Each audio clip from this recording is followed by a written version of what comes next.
राधे राधे भक्तों, आज की वीडियो में हम जानेंगे कि खंड ब्रह्मचर्य का पालन कैसे किया जाए। कृपया करके मुझे वो नियम बताएं। इसमें तो सबसे पहले भगवान की कृपा होती है। हमने तो जीवन में कृपा ही देखी है।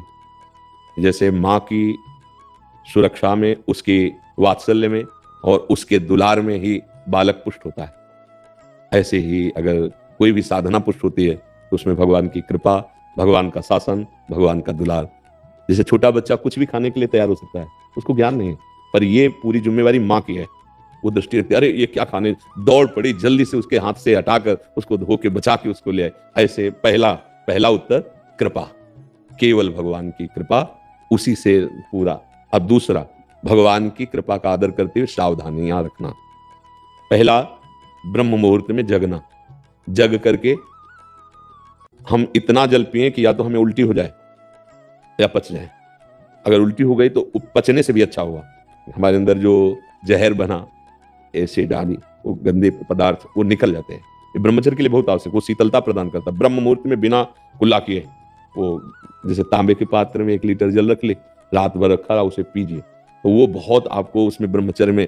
और इसके बाद थोड़ा टहलिए, वज्रासन में बैठ के, फिर शौच जाइए, फिर स्नान कीजिए, जरूरी है। और फिर आधा घंटा व्यायाम कीजिए, कठोर व्यायाम, जैसे दंड बैठक, ऐसे। फिर आधा घंटा आसन कीजिए, जो योगिक आसन है। फिर अपनी दिनचर्या में उतर जाए। विद्यार्थी हैं तो विद्यार्थी, और भी गृहस्थी के जो कार्य, खान पान, विशेष खट्टी चीज, कोई नशे वाली चीज या बहुत अधिक मीठा या बादी चीजें, ये ब्रह्मचर्य को नष्ट कर देती हैं। सावधानी, कब्ज न बनने पावे। कब्ज बने तो मृदु उपचार से उसको हटावे। जैसे अब एकदम बाजार से मिला चूर्ण ऐसा, वो नहीं, मृदु उपचार। जैसे ईशबगोल की भूसी है, छोटी हर है, उसको मिला लो, 1 चम्मच हो और 10 दिन बराबर लो। वो आपके हाथों को धीरे से, अगर कोई बहुत ही तीव्र औषधि पाली तो वो पेट तो साफ करेगी, लेकिन ब्रह्मचर्य को भी हटा देगी। वो इतनी हीट पैदा करेगी, जो कब्ज से हीट पैदा हुई थी, बहुत संभालने की जरूरत होती है। अगर व्यायाम नहीं है और आसन नहीं है और दिनचर्या ठीक नहीं, आहार ठीक नहीं, तो भूल जाए कि कोई ब्रह्मचर्य नैष्ठिक, 10-20 दिन वो बात अलग है, नैष्ठिक ब्रह्मचर्य के लिए। अब जो उसके विरोधी भाव हैं, जैसे मोबाइल है, उसे गंदी बातें देखोगे, कभी ब्रह्मचर्य नहीं रह सकते।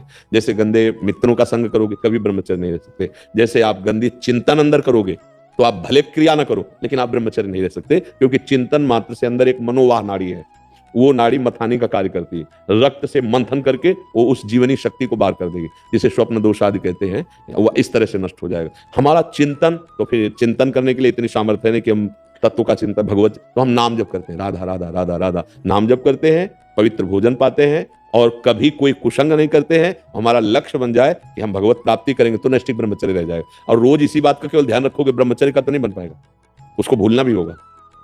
वो एक साइड में चल रहा है, हम गलतियों पर सावधानी रखे हुए हैं, लेकिन हमारा लक्ष्य भगवत प्राप्ति रहेगा, तब चल पाएगा। नहीं, अहंकार शुरू हो जाएगा। अब उस अहंकार में ही काम, क्रोध, लोभ, मोह, मद मत्सर प्रहार करेंगे, आप गिर जाएंगे। लक्ष्य भगवत, और बड़े से बड़े तप और साधन का विस्मरण, उसका अहम ना आने पावे, उसकी स्मृति ना आने पावे, तो फिर हम बहुत आजीवन चल जाएगा, ब्रह्मचर्य चल जाएगा। पर ये गृहस्थी में रहकर आजीवन ब्रह्मचर्य रहना थोड़ा कठिन है, क्योंकि उसमें रिश्ते, नातेदार, व्यवहार आदि में जाना, उठना, बैठना, लोक व्यवहार, फिर ब्रह्मचर्य रह पाना बहुत कठिन होता है। जो हम जैसे वातावरण में रहते हैं, जैसा दृश्य देखते हैं, बहुत सावधानी, तब धीरे धीरे धीरे फिर क्या होता है, ब्रह्मचर्य जो वीर शक्ति ऊर्ध्वगामी हो जाती है, वो पचने लगती है।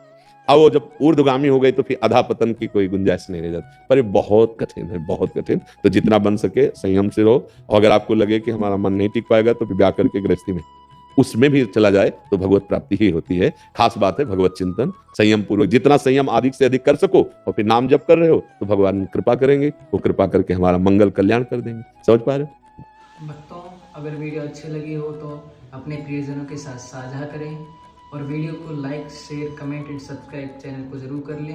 जय श्री राधे।